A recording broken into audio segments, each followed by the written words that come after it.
to all for the post-lunch sessions.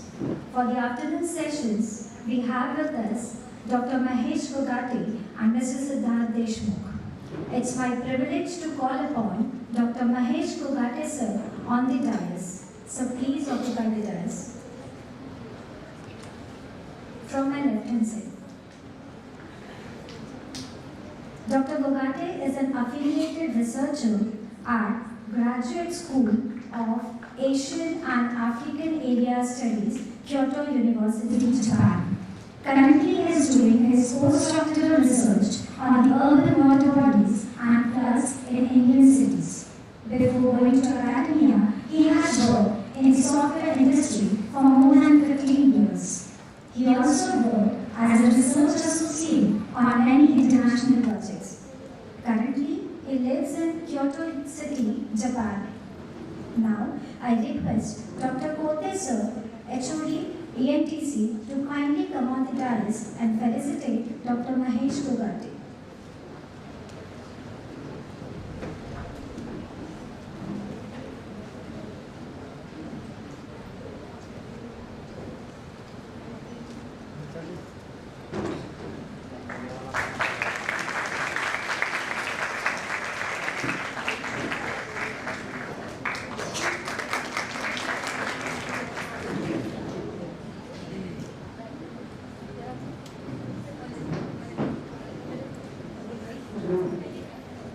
Thank you, Kote sir. Thank you, Mahesh sir. Further, I request sir to kindly take over the dais session and address the gathering. Sir, please take over the session.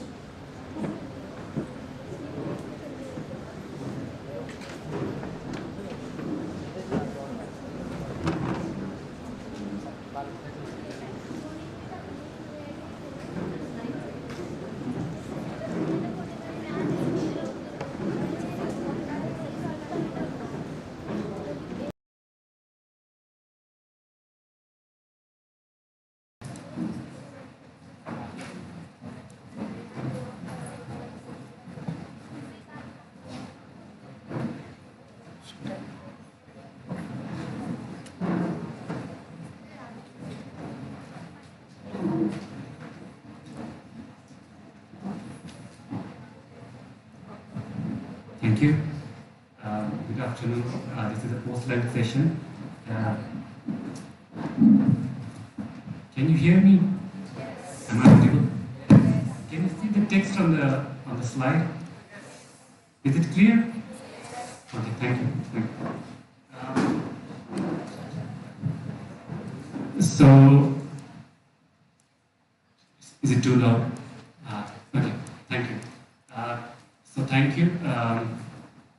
My name is Mahesh Gogate, and I express my sincere thanks to the Pimpri Chinchwad College of Engineering, Dr. Kulkarni sir, the other distinguished faculty members, staff members, supporting people, particularly the volunteers who are working since yesterday for this event. I also express sincere thanks to the members of IJBC for their efforts, and I'm very happy that now we have a Japan Facilitation Center here in this esteemed institute. So thank you, and thank you again to all of you for coming to this session. The topic is study and research opportunities in Japan. Since I'm not a student of applied science or from any mechanical discipline, most of the presentation will be upon the study and research opportunities for non-technical, or I will use the term human studies or social studies, okay? But there will be a little information, or there will be information for the students, for the researchers who belong to applied science, mechanical, technical, whatever, because I'm not very aware with the new technologies and the new departments or new domains that we have here in India. So with your permission, I start. So I will start with the map.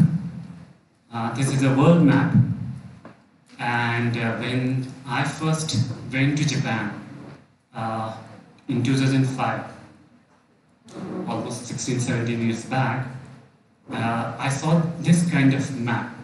I took this map from the Ministry of Foreign Affairs of Japan, okay? And this map is only for a reference purpose. But you do not need to raise your hand and tell, but is there something interesting, different in this map? If you have noticed, just raise your hand and I will understand. Is there anything interesting in this map? Is there anything that is new that you never saw in this map? Can you hear me? Is it? Pardon? Latin America, South America? No, I'm not talking about the text labels, okay? The representation, the graphical representation of the map. Okay, since we have limited time, when I first went to Japan, most of the Japanese maps, graphical maps of Japan, you will see Japan at the center. Okay, here in India, we use the European Standards Map, GMT, where we have Europe at the center. Okay. So, welcome to the land of rising sun. This is a very often used term, which I personally don't like, but okay, so this is how I wanted to bring your attention to today's topic, is that this is a country which projects itself at the center of the world. Okay, so it's a very, I will not say small, it's an island nation, okay, at the end of South Pacific Sea, okay. The area of land, the total area of Japan is approximately similar to the area of Rajasthan, one of the states of India, okay. And the land, the country, for 1,000 years experiencing lots of natural calamities. Here we are all aware about 2011 natural disaster that struck Tohoku region, the northern west region of Japan. So this is Japan, and I'm going to discuss few things as a student there, okay?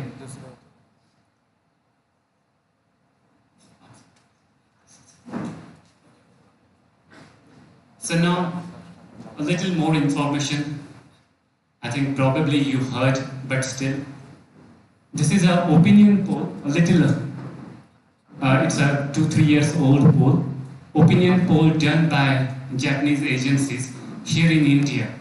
And they asked various questions. We will directly jump to the last part. So I'm only referring to this part. So I zoomed it out, and the question was asked, which countries do you consider as an important partner to India in the future? Okay, and this question was asked to Indians. And what was the reply, what was the response?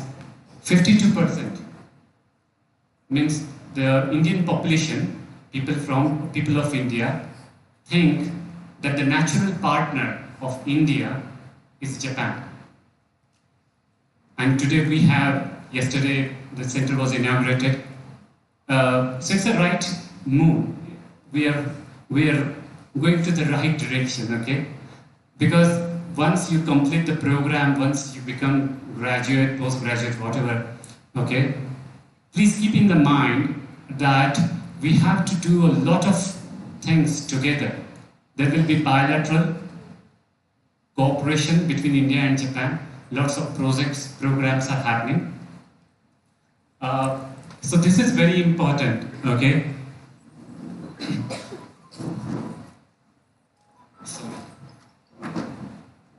So when I first went to Japan, and when I started living there,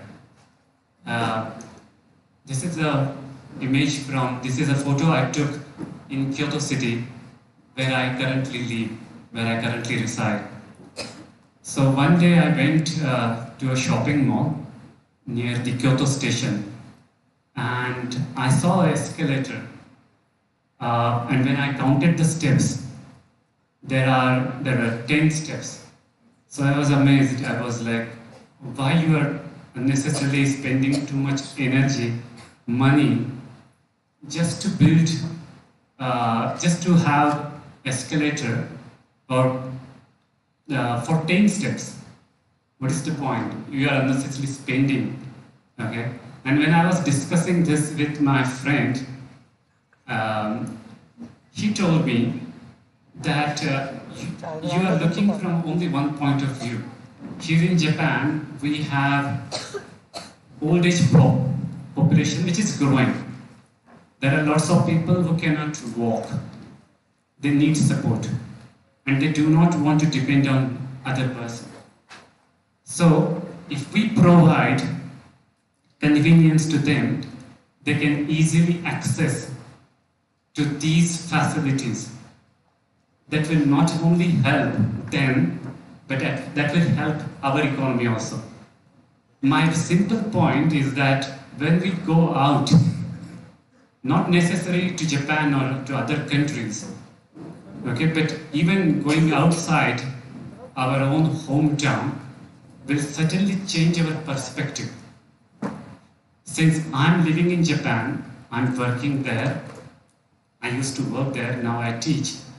My limited point behind showing this image is that I'm not saying that you need to only go to Japan, but Japan is the best destination for you at this age so that you will widen your horizon. Japan will definitely teach you many things. It doesn't mean that we lack. It only means to enhance, to understand more. Okay, so that was the limited point, and now a little information regarding the universities.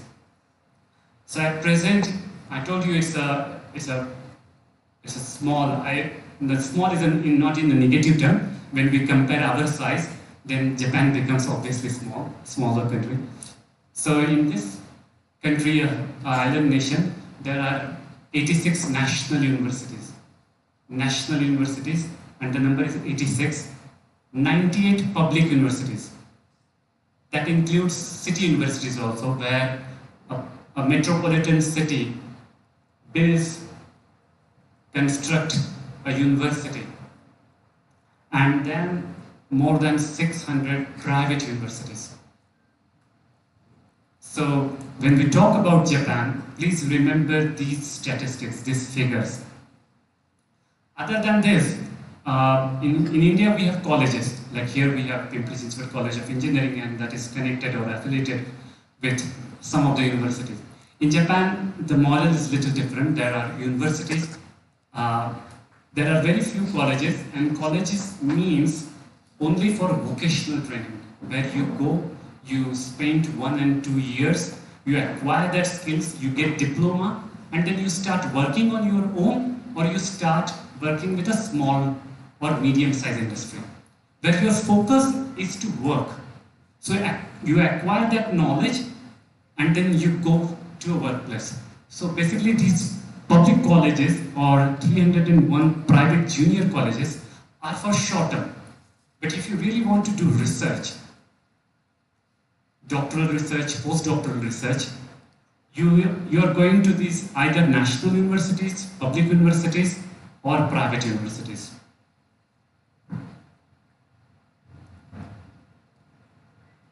When I first went to Japan, I spent 1 year learning Japanese language at Toshisha University, which is a private university in Kyoto city. It was founded in 1875, so a huge long legacy, and they also have different disciplines. but I was there to learn Japanese language, to understand Japanese. So I completed 1 year program from Doshisho University, and then I used to teach at various colleges and at some institutes. But then in 2014, when there was a change in union government and Kyoto Varanasi project started, I thought that I need to contribute somehow in that project. So I started my PhD program at Kyoto University. Since I used to work and did not have a master's degree, so I had to take a examination in Japanese language. And then I got this seat for the doctoral program.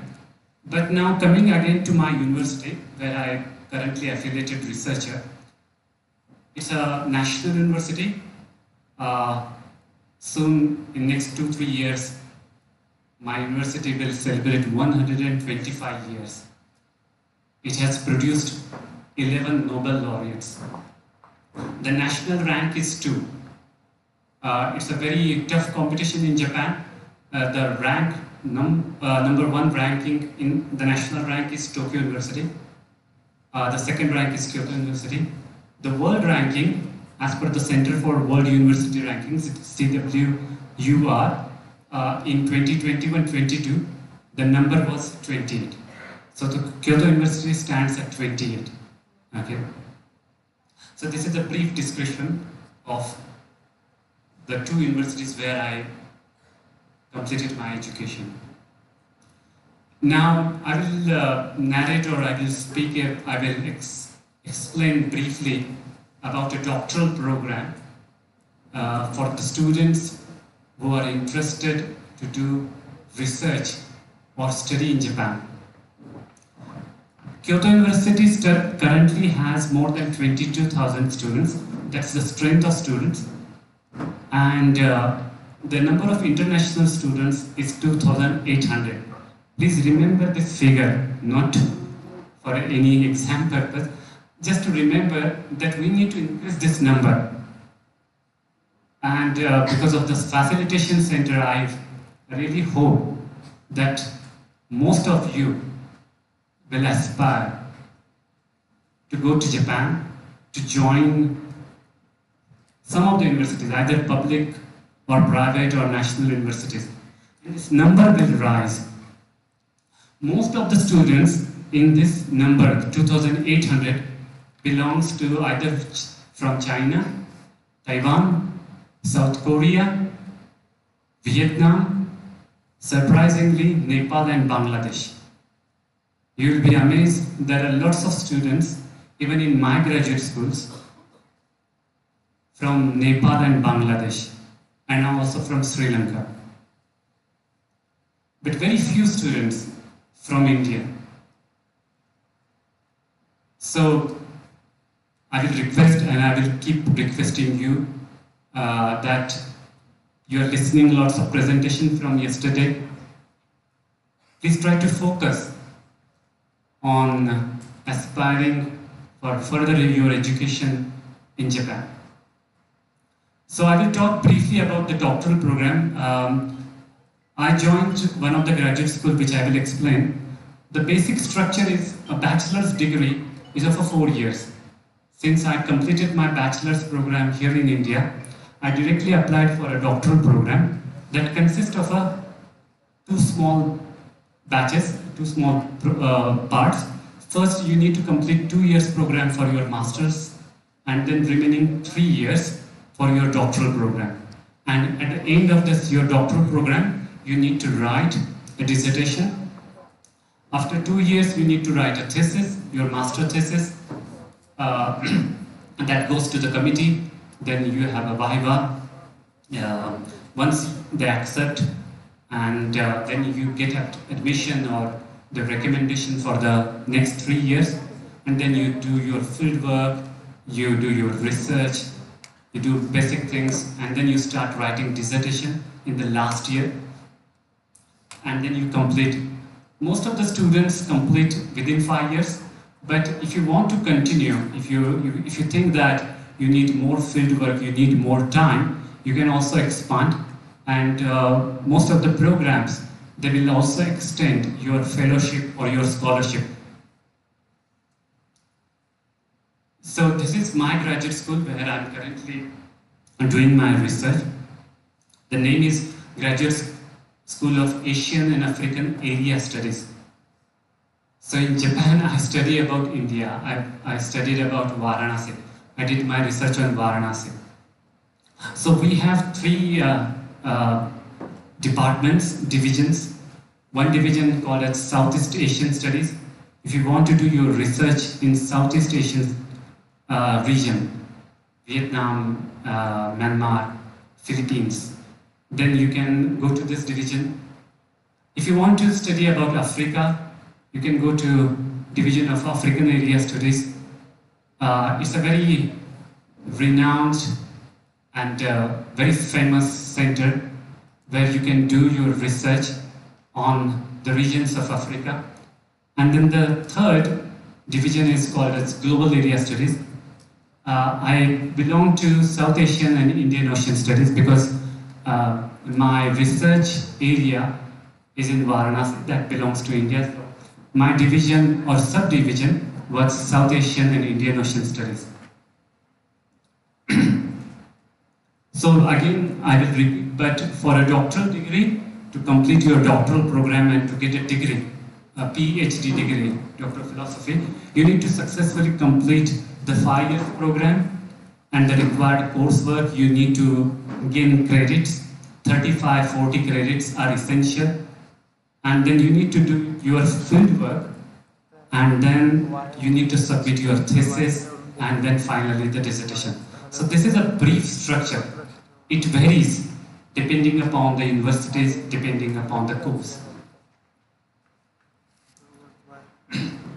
So my graduate school, I'm focusing on ASAFAS or Graduate School of Asian and African Area Studies because there I'm almost 6 years. But that will give you an idea for the students, for the researchers who want to go to Japan and do their research or study in human science, human studies, social science, or area studies. So basically, the students who would like to do research either in Southeast Asia or in Africa or in Indian Ocean, that comprises India also, with a voluntary behavior or with a voluntary experience, and also that includes international students. So this program also call for the applications from international students. So it is not only limited to the Japanese students. Sometimes in one division there are more international students than the Japanese students. The basic teaching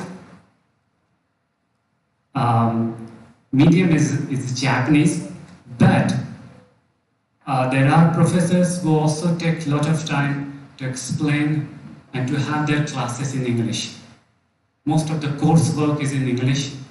So even if you are learning Japanese language, if you are not very well in Japanese language like me, because I'm now almost 13 years there, but I cannot speak good Japanese, or my level is not that much to understand each and everything in a Japanese class. But that's not a hurdle. That's not a problem. Okay, lots of things are available, and because of the technology now, certainly you can get a lot of access to different research material. Then there's a graduate school entrance examination which you need to clear. Of course, there is an interview where you need to discuss about your perspective of your future research. You should have a brief thesis where you have your objectives, where you have your research question, where you have some kind of hypothesis and some outputs. And then you need to talk and you need to discuss and then you get selected for this 5-year integrated doctoral program. It comprises lots of things. You start with the basic coursework, you have lectures, you have seminars, you have lots of international conferences inside Kyoto University, here in Japan also.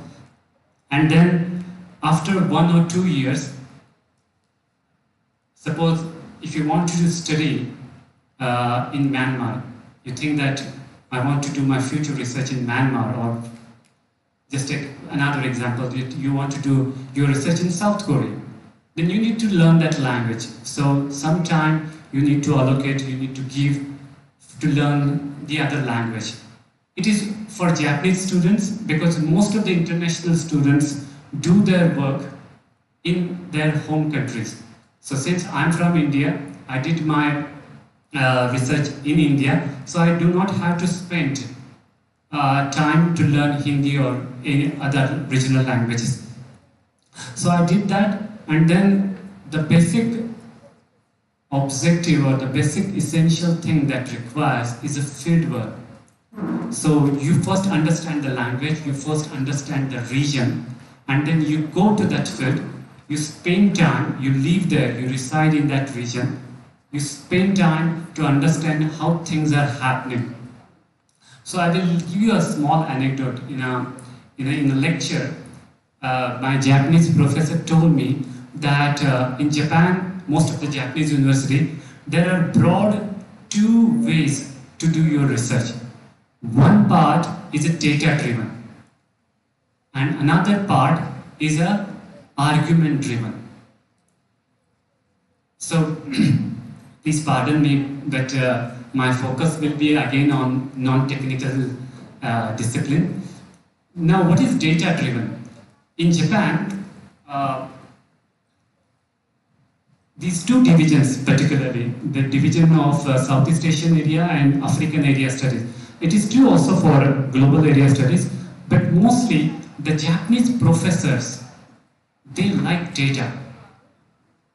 So when they go to the field, their main purpose or objective is to collect data, a lot of data. So there is a proverb also in Japanese, which I will translate for you in English, is that count that is moving. So some of the professors, they sit at a particular position and they just do counting of people, of cattle, of livestock, and those who are stationary objects, they measure.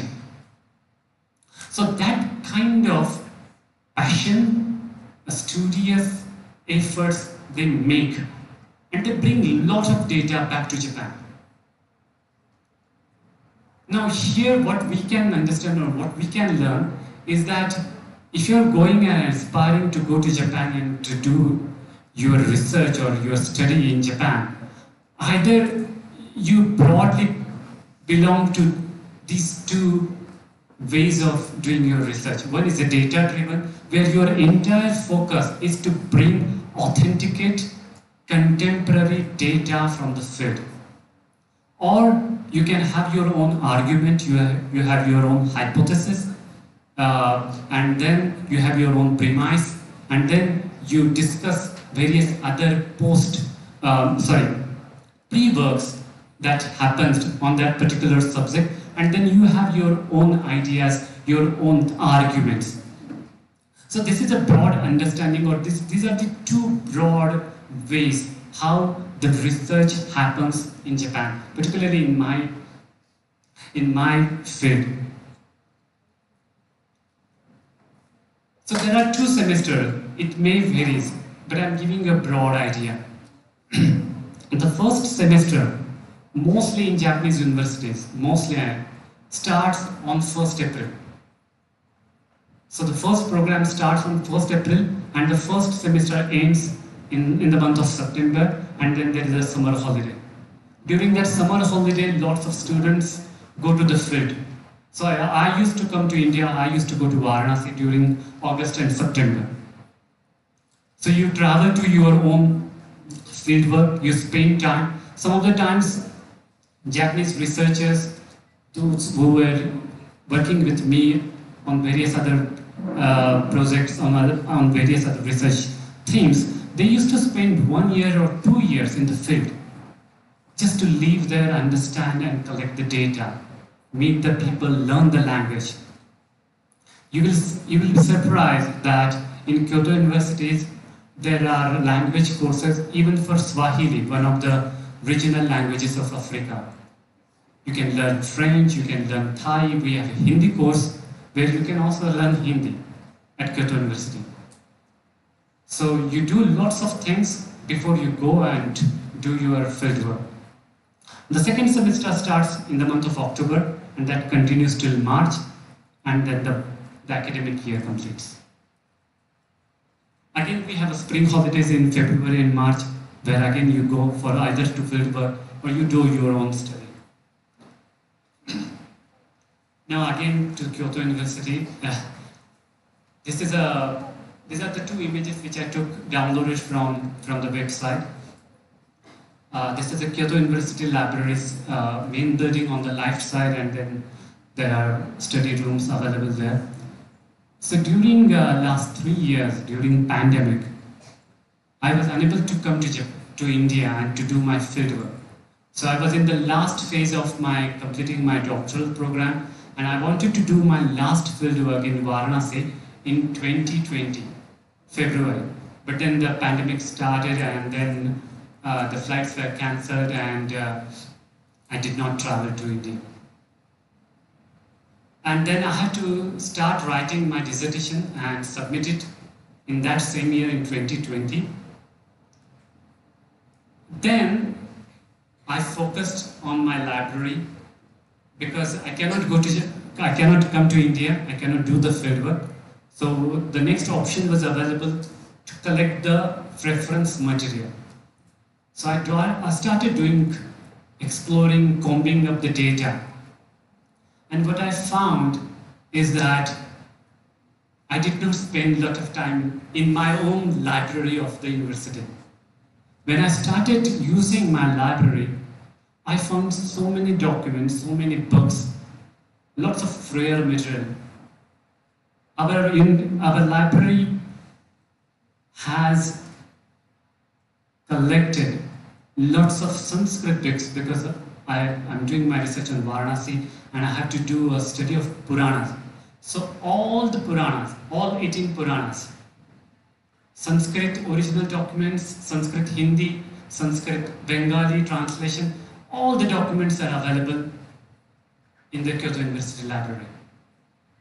And when you do not get a particular book, a particular reference material, then you can go online, Kyoto University website, Kyoto University Library website, and here there are articles, there are rare books, and there is a small button there called named as Other Universities. Probably those who are sitting back probably will not see it clearly, but there is a button called Other Universities. So even you are accessing the library page of Kyoto University and you need a book which belongs to other university, you can request that book, and for a free cost, that university sends that book to you. You can collect that book from your library, you can read that book, you can use that book, you can refer that book, and within a given time, normally it's 1 week or 10 days, you need to return. So even I was far away from India, the library system, the humongous collection, large data helped me, and at that time I realized the passion, the efforts the Japanese researchers, the Japanese faculties, the Japanese government took to build their university structure. And that is helpful, that is very, very helpful to the students, researchers who are not from Japan. But, and see, the homepage is in English, okay? So even you cannot read a difficult script called kanji, a pictorial script, still you can access that. It's a very easy to use, things are clearly mentioned, You do not need any other support, and you can access the data and you can continue your research.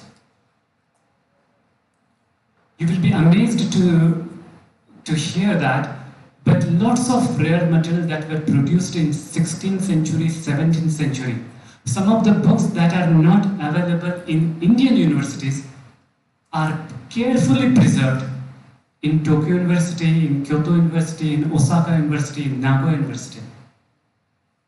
And you get easy access. You get easy access. You can just go request. Even you can see and touch the rare materials. So there are lots of things you're free to do once you get admission. So come back to that 2,800 number of international students. We need to increase that. Students from India, they are hardworking. They understand English. We know lots of languages, 2-3 languages. Everyone of us speaks. We can surely understand. We can surely learn Japanese language. And even though you understand little Japanese, you're not hurt. There is no hurdle. There is no any problem for you to leave there and to continue your research. Of course, there is an advantage. If you know Japanese, then you can widen your network. You can build lots of friends. You can talk very smoothly, very naturally, organically with many people. You can expand your network. You can build your network. So if you know Japanese language, that is certainly an added advantage. So I again, with folded hands, request you to utilize the things that are available with this esteemed university. Complete your program, learn Japanese language, acquire that skill, understand the programs, understand the various courses that are available in Japan, and work on it. Other than Kyoto University, one of the university which I would like to highlight or which I would like to introduce, I'm not a part of that Sokendai. I never went to the main campus, which is in Kanagawa, but the Graduate University for Advanced Studies, which is called as Sokendai, is another best option for those who want to do only a doctoral program, or doctoral research in Japan. It's only designed for the doctoral program. So there are no graduate students there. Only doctoral program. And you can get admission. There are few doctoral students from India. So it's not a very difficult task. So, and it comes under the Ministry of Education, Culture, Sport, Science and Technology, which is a short form of MEXT. And there is a scholarship is also available, which I have put into the last slides. And the best thing about is that the students who want to do their doctoral research from the natural science, technology, engineering, science disciplines, they can have lots of options at this university. So I request you to please explore. It's a beautiful designed website. Most of the things are available in English. Okay, so please visit, please search, please explore, please comb out. Okay, please discuss with your professors, with those who are here from IJBC. And another institute, National Museum of Ethnology, famously called as Mintaku. It's in Osaka region, Kansai region in Japan. It again founded in 1974. It's again a part of Sokendai Network Group, but it's an inter-university research institute, mostly doing research on cultural anthropology and ethnology. So those students who are not from technical background, but from social science, anthropology, if you want to do research in that particular discipline, then National Museum of Ethnology is the best option for those students. Again, it's not for graduate students. You need to have a graduate degree or your master's degree. and then you can communicate with the professors there. Again, it's a beautifully designed, user-friendly website in English and in Japanese bilingual. There are two departments: regional studies, which is also called as area studies. As like Kyoto University, we have area studies program, it's a regional studies, and then comparative studies. Okay. The good thing about Mintaku is that they have lots of funds. Lots of funds. So once you get selected for that doctoral program, you do not need to even work. Sadly, I missed one slide in today's presentation, which I will explain verbally, is that in Japan, even though you are getting a fellowship or scholarship, which is not sufficient, then the other option available is arubaito, which is a Japanese word that means part-time work or part-time job, which you can do freely. Only a time limit is there. Because you are a student, you came to study, so you need to only dedicate few hours for your work program. But as I mentioned, you can work in the university campus. In Kyoto University library, there is a requirement of the part-time work students. So you can apply, you can work in the library, you can earn money, Japanese yen, and you can have a better living there when you are doing your research. You can collect, you can accumulate extra money, extra financial stability for it. Lots of things available. You can even work as a teacher's associate, TA or training associates. So you talk with your professors, and then he or she will appoint you as a TA, and then what you need to do is to just either scan or do the photocopying, making notes, and then you will get a good handsome arubaito, part-time money, and then you can buy, you can travel, you can do so many things. So things are very easily available. Once you are in Japan, you will come to know lots of things. In this lecture, maybe I will not able to address these things. Sorry. Lastly, I will not take your time, okay? It's a post-lunch session, I'm also aware. So most of you I think know, probably the other speakers, presenters, I think Siddharth Deshmukh will do a presentation next to me, probably also will touch to this point. But there is a Japanese government scholarship called as Mombu Kagakusho. Earlier it was called as Mombusho, but now they have changed, it's a Mombu Kagakusho. So the information is available on the internet, okay? What you need is your university recommendation, there's an examination, okay? And you need to go through an embassy to avail this scholarship, this fellowship. And please be aware that if you are going for a master's or doctoral program, there are some different things which you need to understand, which you really need to read. And their deadlines, the information is available, it's updated information is available, everything is again in English, so you don't need to worry about that. This is the scholarship which I would like to highlight because I got this scholarship called as Japan Society for Promotion of Science, JSPS scholarship. So it is basically available not only to the Japanese students but to the international students. And those who are after their master's program in the doctoral course, they can apply for this JSPS scholarship.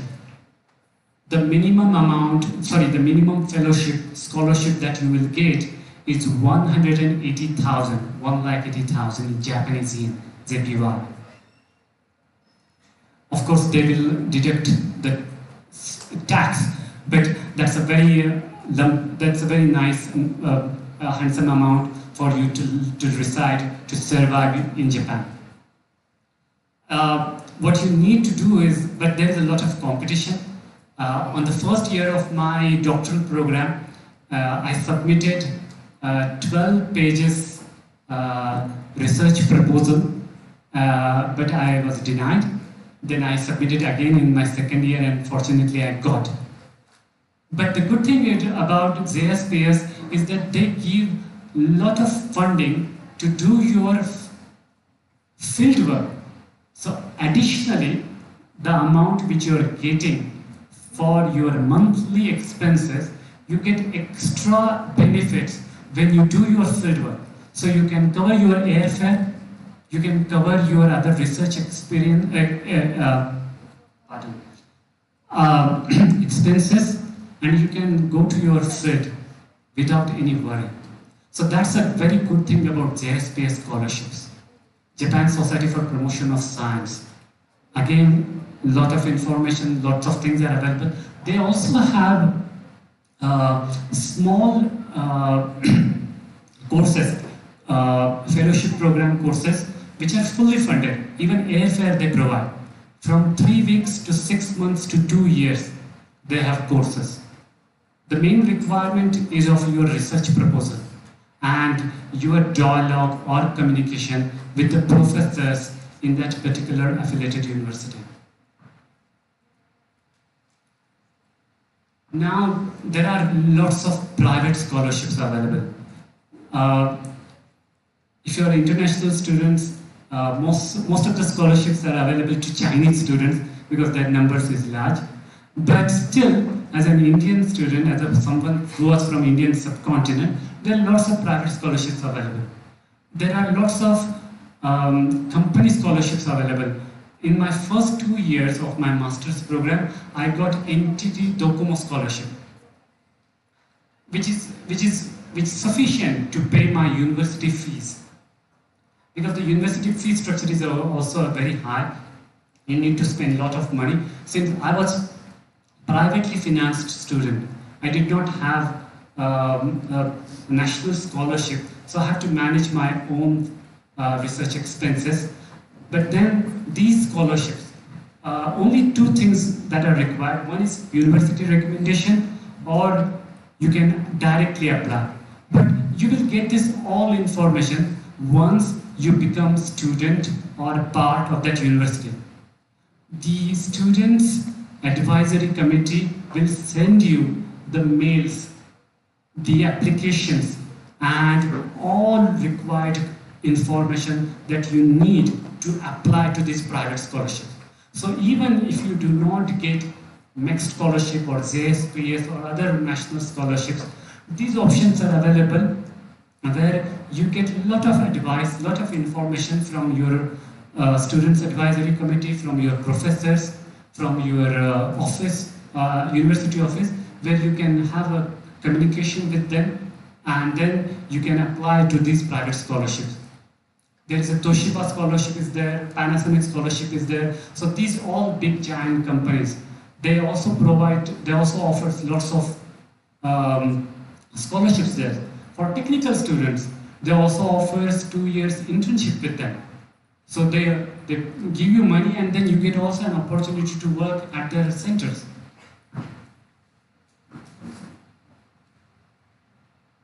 So this is the last slide. I once again express my sincere thanks to the Pimpri Chinchwad College of Engineering and also to the IJBC for giving me an opportunity to explain the few things that I have experienced. I do not know whether we have questions or otherwise.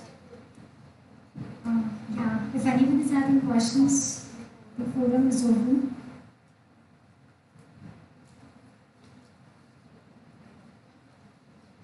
Any questions from participants? I think they do. Thank you so much, sir.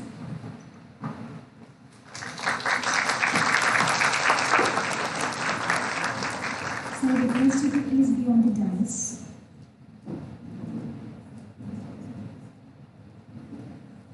Thank you, sir. Thank you for sharing your views on the various opportunities in Japan related to research and academics. It's really great, sir, to hear your experience, and I wish it will really guide to all those who wanted to do their further studies in Japan. Moving ahead, I request Dr. Chopra, Deputy Director PCCOE, to kindly give token of gratitude to Dr. Mahesh Gogate, sir.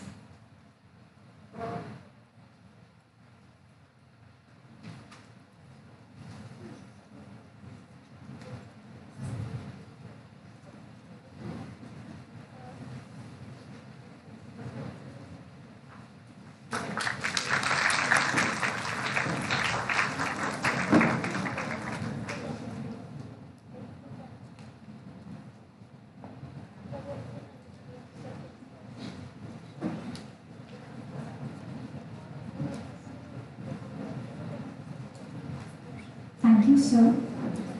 Thank you very much.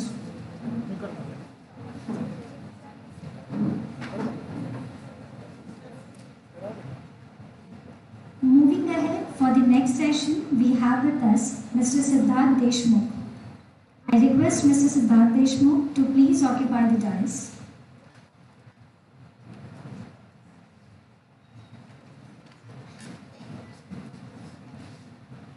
Welcome, sir. Mr. Deshmukh is a serial entrepreneur. In the year 2000, Mr. Deshmukh started his first company in Japan named AskForHost.com, which is a web hosting and server management company with more than 5,000 customers worldwide. In the year 2005, he founded Shimpi Computing Laboratories Private Limited named Shimpi Labs, a software product engineering company focused on Japanese market. Shimpi Labs is a creator of products like Budo, which is a website builder, Mikan, which is customer relationship management software, Ninja, it's no-code e-commerce platform, and Shimbe Invoice, it's a cloud invoicing software for the small and medium-sized companies with a subscriber from 70 countries. In 2011, Mr. Deshmukh co-founded Indo-Japan Business Council, which is named as IJBC, a bilateral chamber of commerce, aimed at promoting business, trade, education and cultural ties between India and Japan. And he is the current president of IJBC organization. Under his able leadership, IJBC has received to newer heights. He is responsible for concluding multiple MOUs between IJBC and various Japanese organizations, including universities, not only for the profit organizations as well as business centers. He has vast network of Indian and Japanese business leaders and profound understanding of Japanese business culture. After completing his bachelor's degree in mechanical engineering, Sir made his maiden visit to Japan in early 2000 and dared to start his first virtual company there in the same year. Since then, he is rigorously working in and out of Japan's soil and mastered the art of acquiring business in Japan. He is a vivid reader and ignites generations of the entrepreneurs and Japan. He speaks at various business forums and was visiting faculty to Symbiosis Institute of Management and Symbiosis International University, which is one of the premier business schools of India. He was an active member of NASCOM, Thai Pune Chapter, ISPIT, SAS Bhumi, and other business organizations. Mr. Siddharth is a marathoner and he believes that a fit mind and body is essential for a blissful life. With this brief introduction, now I request Dr. Chopre Sir, Deputy Director, to kindly felicitate Mr. Deshmukh.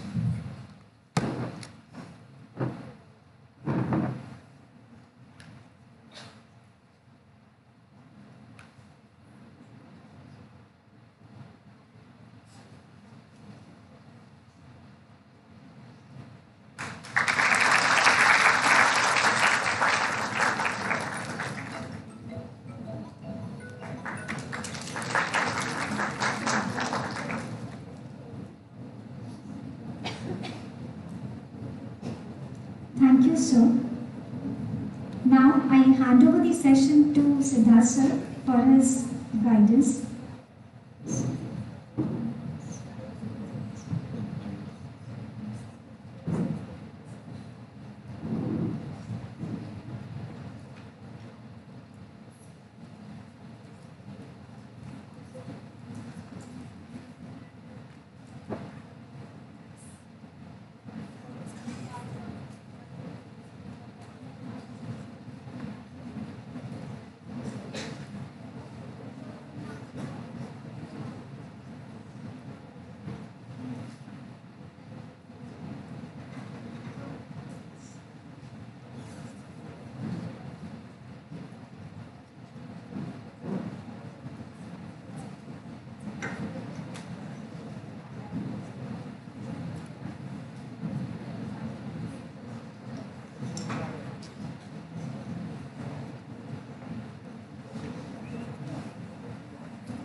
hear me? This is true. Can you hear me? Can you hear? You are engineers. So first mantra of engineer is that every time something fails, you don't need to feel afraid. You have to play some jugaad, right? You have to do something quickly and not let your presentation fail. So that's something happened over here. Yeah. And now I'm getting the right presentation on my PC, on their PC, and we will be ready soon. It's going to be very interesting presentation, but I think there are people out there, they are just like me. When I was in university, I used to sit backside. But I realized that was a very big mistake. So all of here sitting in front of me are dignitaries and doctors and PhDs and whatnot. I am here just to be mechanical standing here. So if you want to stand here, please come forward, because the world has changed now. If you sit backside, you will not able to stand here. I was just lucky that I could be here, right? I become an entrepreneur because nobody was hiring me. So what to do? कमाना पड़ेगा ना कुछ खाने के लिए, तो अपना धंधा शुरू करो, right? Please come forward. I am not joking. Please come forward. It's going to be very interesting presentation tonight. Got it. So, I'm not going to start. I am not going to start presentation unless you come forward. I don't like back lectures. And do you know what? I am engineer. I know how to get job done from engineers.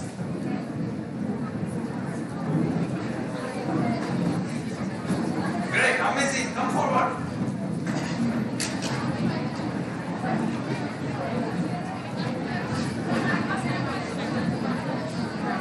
You don't need to feel afraid about me.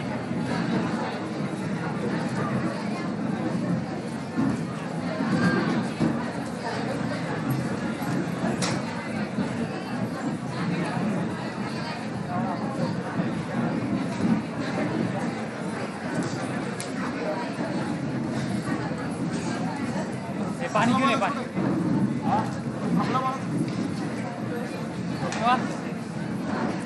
मागं जाणार झोपणार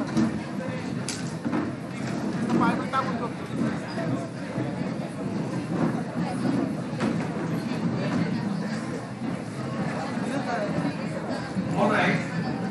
So while we are getting the presentations ready, I hope you are settling down quickly. Once again, the engineers don't waste time, they quickly settle and get job done. Since yesterday, you must have heard many presentations, you must have seen many presentations, you must have heard many lectures, and acquired a lot of knowledge that how to go to Japan, how to learn Japan, how to study in Japan, how to go to Japan, and continue your study, or go to Japan to continue with your career or higher studies or something else, maybe business. The problem here is everything is in theory. Everything somebody is telling you, everything somebody is recommending you, everything something you are hearing. You never experience.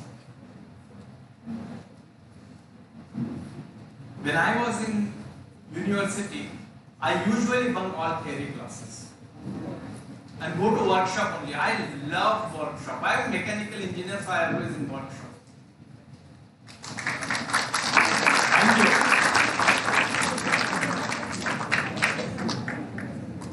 Because you can experience there, right? You can feel it, you can see it, you can do something about it.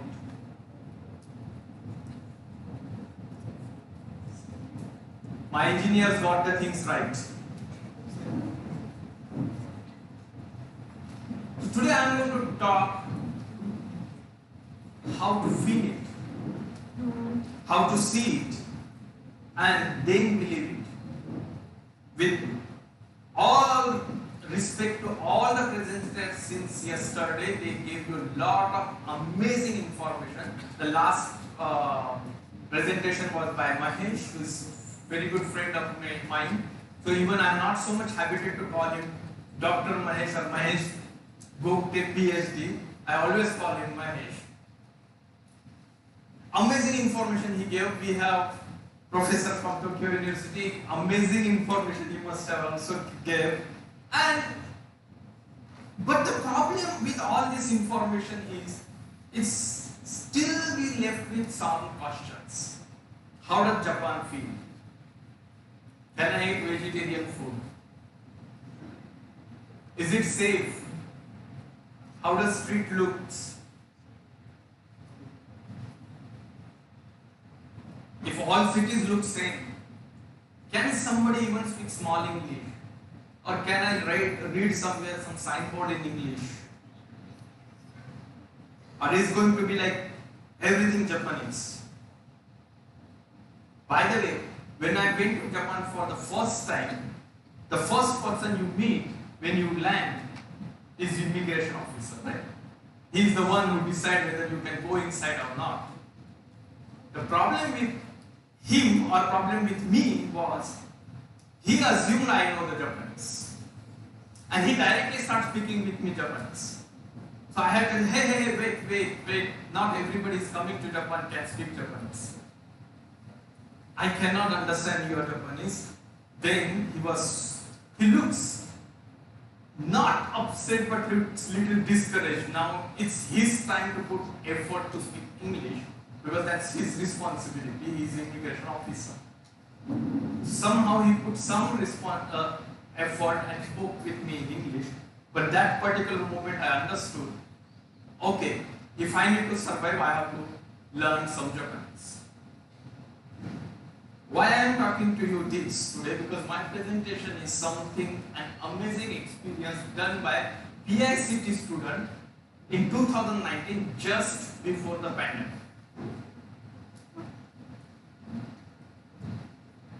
Based on my experience, when I got a chance in IJBC, I decided to do my first program, first initiative. That time I think I was vice president. Yeah. Is that I said I'm going to bring the student to Japan. And when I'm taking them to Japan, I'm not going to explain them anything, but bring them to everywhere which I think it is good for student to visit. Let them figure out. Let them learn. Let them see. Let them experience. Let them feel. I even took them to Japanese izakaya bar. We are in university, don't tell anyone. They will decide you are engineers. I know engineering student, I was engineering student, I know your professors are sitting here, but they were also engineers. Let people experience something.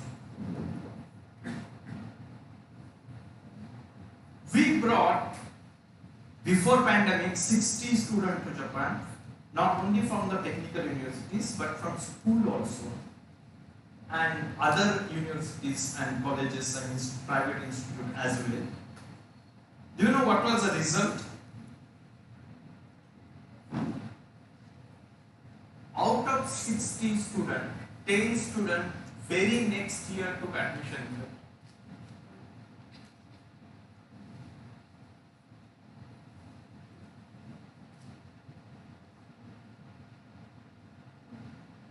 I cannot do that presentation. It will tell you how to, where to, what to learn in Japan. But I can take you to Japan and let you decide, because all these 10 students then further themselves done the research, figure out which university they want to join, which course they want to join, what they want to do,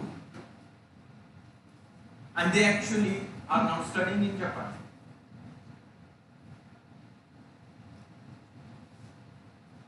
3 students got the job in Japan because they decided they are going to apply that for a job in Japan only. They were not knowing Japanese. It's possible. In 2000, I started my first business in Japan without knowing Japanese. It is possible. So you don't need to learn Japanese. You need to learn Japanese. I told you. First question asked by immigration officer was in Japanese. So you need to learn Japanese, but you don't need to create your block in the beginning only that I don't know Japanese, what to do.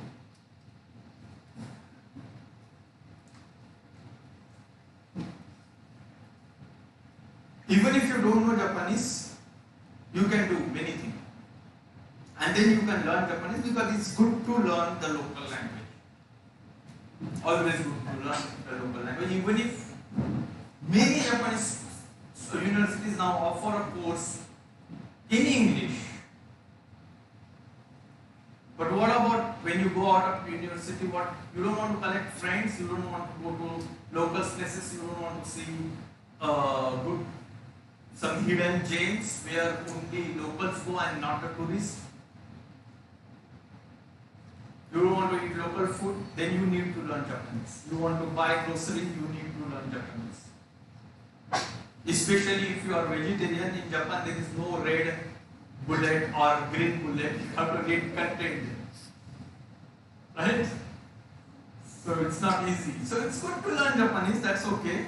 But let's not focus on that. Today, many people must have already told you this.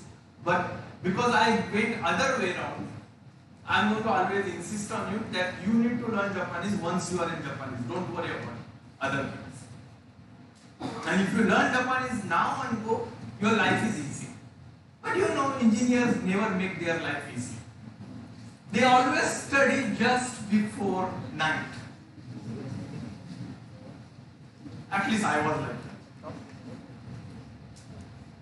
My VRC professor will never forgive me. So, we started taking students there. 3 students got the job, 10 students went into the universities. Remaining 2 decided that they will complete their university here and they will look for options, but they are so impressed about Japan that they want to go. I think that's a great striking rate. 60 students, out of that I could actually inspire 15 students to take action.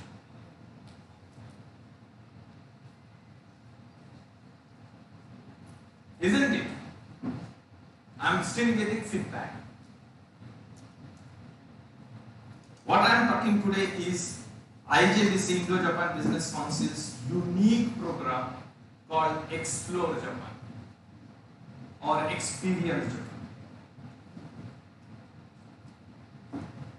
With the help of universities, we take willing students to Japan at a very concessional price because we are not tourism company, we are not Kesari Tours,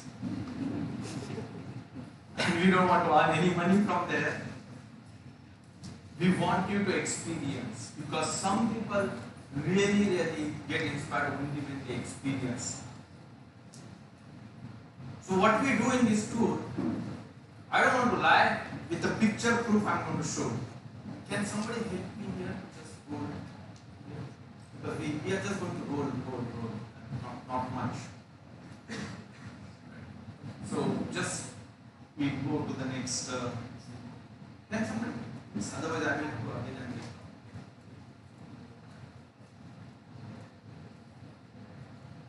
Yeah. So this is a first day, 4th June morning. We arrange a small minibus at PCET college complex, and everybody get onto that bus, and they went to airport. So you can see the picture. In this tour, I was not there. Our past president, Mr. Srikant Atre, late president, I should say. I'm very sorry, sad that he is no more with us. But he was joining this tour at T2. Okay.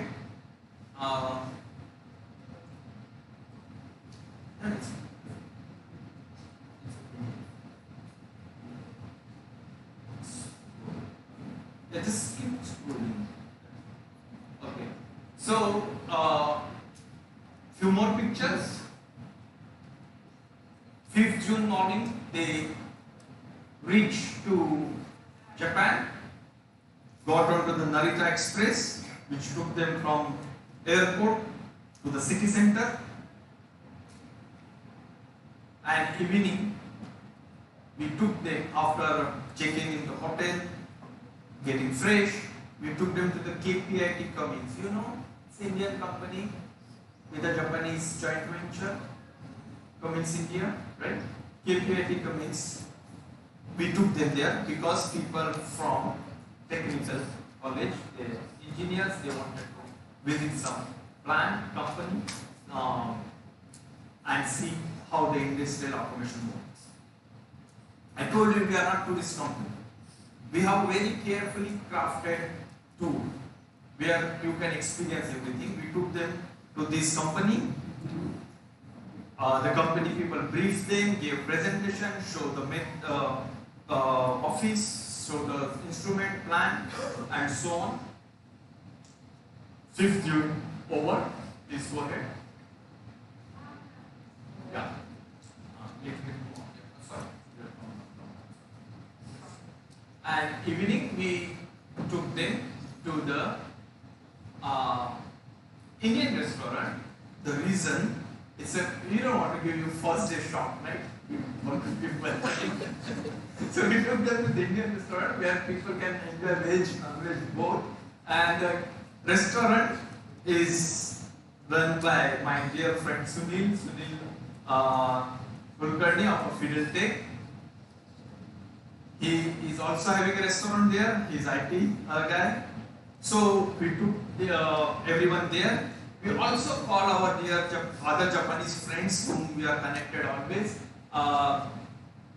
They come and join for this dinner on first day, and we had a good time. Yeah. Simply people enjoyed a lot. Here is Sunil. And next to him is Professor Ogawa. I can challenge you, you cannot speak as great Marathi like him. He's archaeological student, he done a doctorate from the Deccan College, Pune. So, of course, we have amazing friends in Japan whom you can meet. Please go ahead. Then next day, we visit Saitama University, where we had a visit to 2 laboratories, lunch in their cafeteria, and most importantly, we done the student-to-student connect.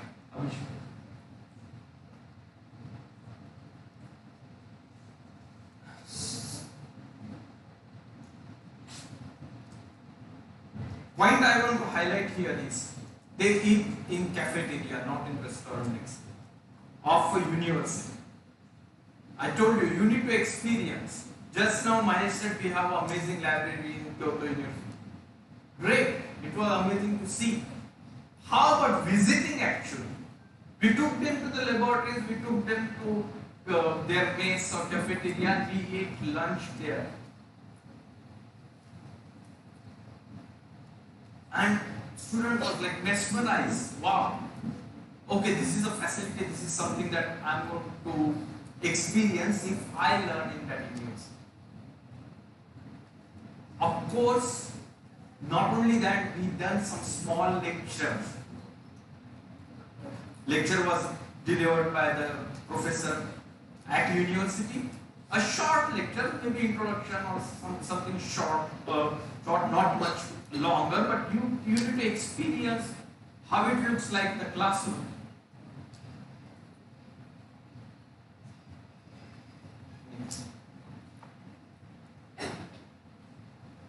Please go ahead.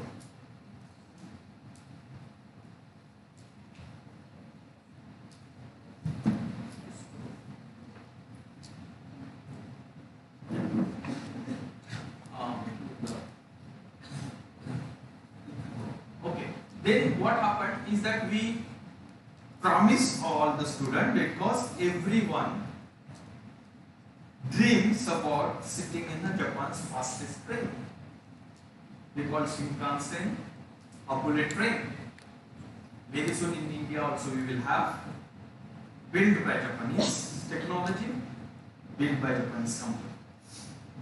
So we told them that you have to experience everything in Japan, right?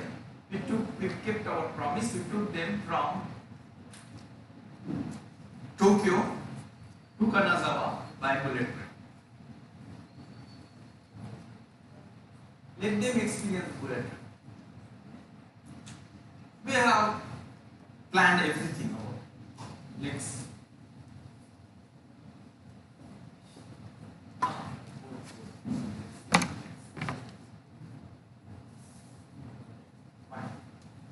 here onwards the group traveled on 5 more occasions using the bullet trains. We took there are some of them are very short distance, but why not just use the bullet train if we can experience the bullet train, so we just use the bullet train, right? For next few days they traveled, because we can use the JR pass. That's a magic. Once you buy the JR pass in India, you can travel most of the train. Maybe not the one which is the fastest bullet train, but other one is not that slow.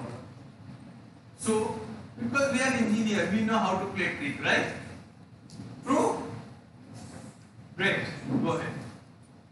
Go next. Yeah. Then in the morning we done a brief meeting in Kanazawa University. Again, the student interaction, faculty interaction, and we take a tour of university. Go ahead. Of course, photo session is an integral part of any tool. Please go ahead.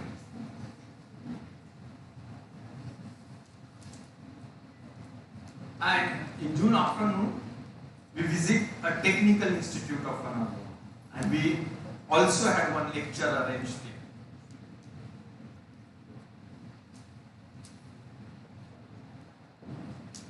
We visit their workshop. Go ahead. Yeah, please go ahead. And how can we forget to eat the local, very famous dish, okonomiyaki? Everybody loves it. So we make sure that we go to the local restaurants also. Then we done some sightseeing. We went into the town. Then we traveled to Kyoto, one of the most beautiful cities in Japan and most spiritual city in Japan, and where the famous Kyoto University also situated. Visited different temples, Buddhist temples.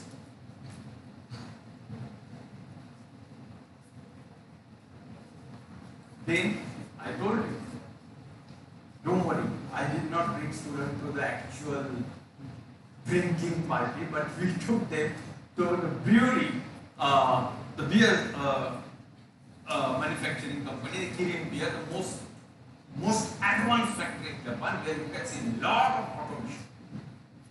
Amazing automation. At one place you can see the electrical, electronics, mechanical, instrumental engineering, all type of things you can see, how they utilize it. So we took a tour of the factory.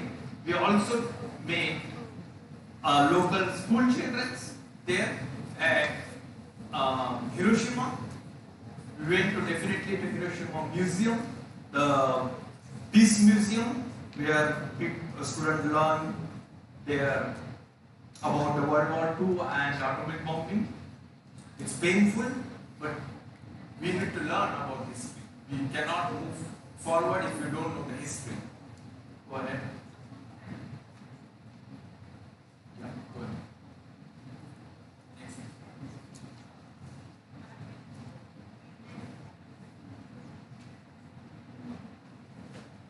So if you see, we crafted the entire tour. This is Hiroshima Peace Park outside of the museum.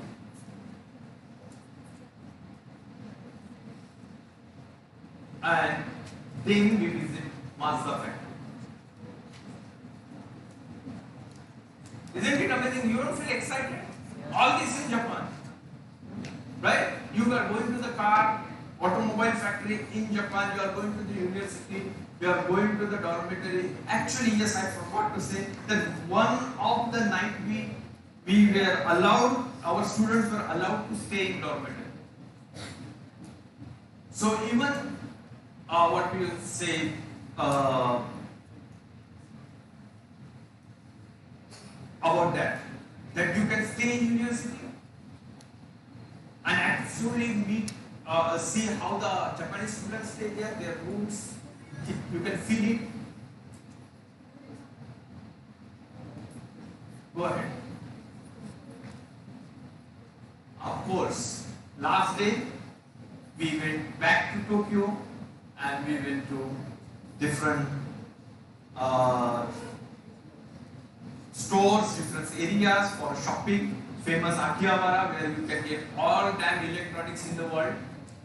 This entire district is only famous for the electronics. Shopping is integral part, right, of any tour. We must go and do some shopping. So of course we went for shopping and sightseeing also. It's not like that we never see the Tokyo and we never done the shopping. We done that. Go ahead. This is just go down. Now in India, I think this concept is slowly coming. The 100-yen shop. I think India or 99 rupee shop or something such concept is coming, and there are some places. In this shop, you can buy everything at 100 yen. I think students done a lot of shopping here. They could buy a lot. In 1010 things. Good. Then of course we visited Yogesh Purani, the first gentleman from the Pune who went on to become a ward member, a first politician, Indian origin politician who is now Japanese and in the politics, and he was a ward member. That's amazing. We visited his restaurant, his India Japan Center, India Cultural Center, and there's a photo from there. Yeah, go ahead.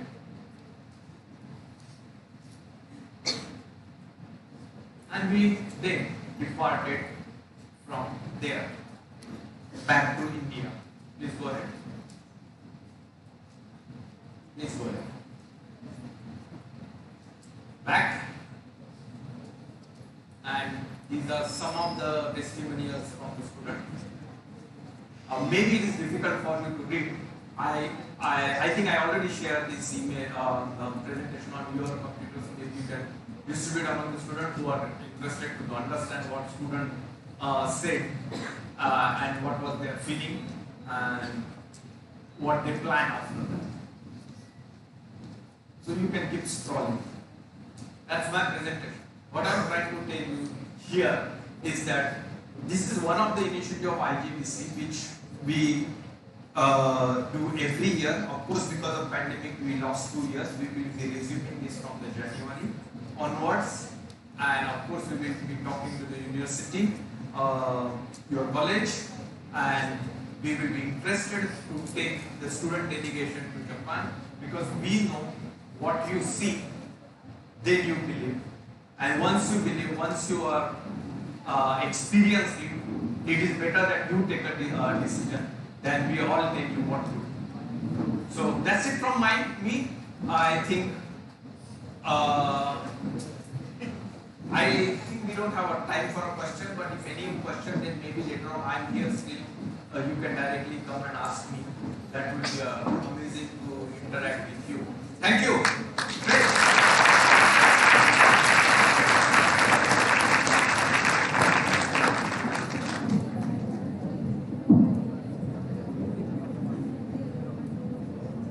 you, sir. I request you to please be on the dais.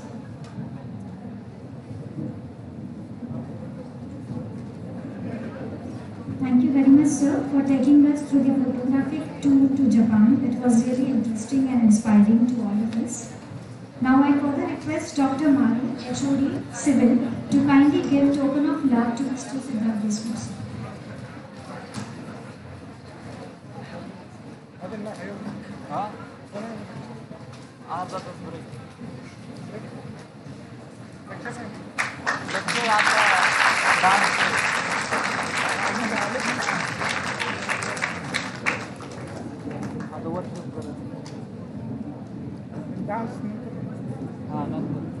Thank you, sir.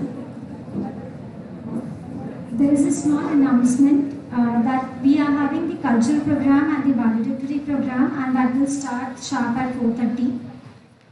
One small announcement to all the registered students as well, that at the end there will be a goodies distribution and you can collect it from the registration counter.